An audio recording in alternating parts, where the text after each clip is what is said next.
Hello friends, ఈరోజు మనం చెప్పుకోబోయే ఇంకో స్కీమ్ వచ్చేసి పిఎం కృషి సించాయి యోజన. దీన్నే షార్ట్కట్లో పిఎంకేఎస్వై అంటారు. ఈ పథకాన్ని ప్రధాని మోదీ గారు 2015 సంవత్సరంలో ప్రారంభించారు. ఈ పథకం ప్రధాన ఉద్దేశం మోర్ క్రాప్ పర్ డ్రాప్, అంటే తక్కువ నీటితో ఎక్కువ పంటను పండించడం. అంటే ఇది ఒక మైక్రో ఇరిగేషన్ పద్ధతి. దీన్ని మనం తెలుగులో చెప్పాలంటే బిందు సేద్యం అంటారు. ఈ పద్ధతి ద్వారా తక్కువ నీళ్ళతో ఎక్కువ పంటలను పండించడం ద్వారా నీటిని ముందు తరాల కోసం పొదుపు చేయవచ్చు. అంతేకాకుండా భూమిలో తగినంత నీరు ఉండడంతో పాటు ఈ మైక్రో ఇరిగేషన్ వ్యవసాయ పద్ధతి వాతావరణానికి కూడా చాలా మంచిది. పిఎం కృషి సించాయి స్కీమ్ ద్వారా వాటర్ మేనేజ్మెంట్ సిస్టాన్ని దేశంలో అమలు చేశారు. ఈ పద్ధతి ద్వారా మైక్రో ఇరిగేషన్ ప్రాజెక్ట్స్ని RRR అనే పద్ధతిలో, అంటే రిపేర్, రెనోవేషన్, రీస్టోరేషన్, మన తెలుగులో చెప్పాలంటే మరమ్మతు చేయడం, పునర్నిర్మించడం, మళ్ళీ వాటిలో నీరు నిల్వ ఉండేలా చేయడం కోసం కేంద్ర ప్రభుత్వం ఈ పథకాన్ని తీసుకువచ్చింది. పిఎం కృషి సించాయి స్కీమ్ ద్వారా దేశం మొత్తం మీద 62 లక్షల హెక్టార్లకు పైగా మైక్రో ఇరిగేషన్ పద్ధతిలో నీటిని అందిస్తున్నారు.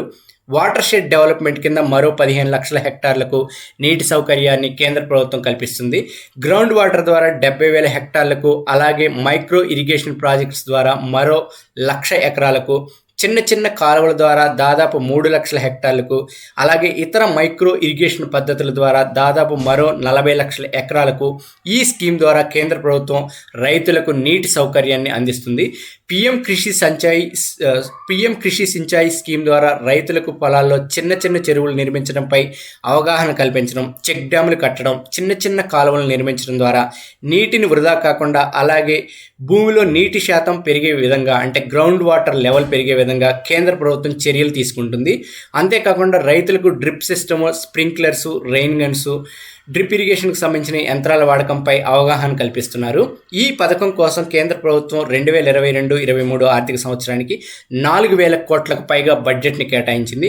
మన తెలుగు రాష్ట్రాల విషయానికి వస్తే ఏపీలో ఈ మైక్రో ఇరిగేషన్ స్కీమ్ ద్వారా 2015 నుంచి 2017 సంవత్సరం వరకు 11 లక్షల హెక్టార్లకు పైన, అలాగే మన తెలంగాణలో వచ్చి 1.31 లక్షల హెక్టార్ల పంటలకు మైక్రో ఇరిగేషన్ ద్వారా నీటిని అందిస్తున్నారు.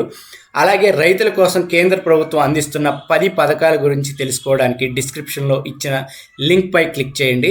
రేపు మరొక కేంద్ర ప్రభుత్వ పథకంతో మళ్ళీ కలుసుకుందాం. జై హింద్.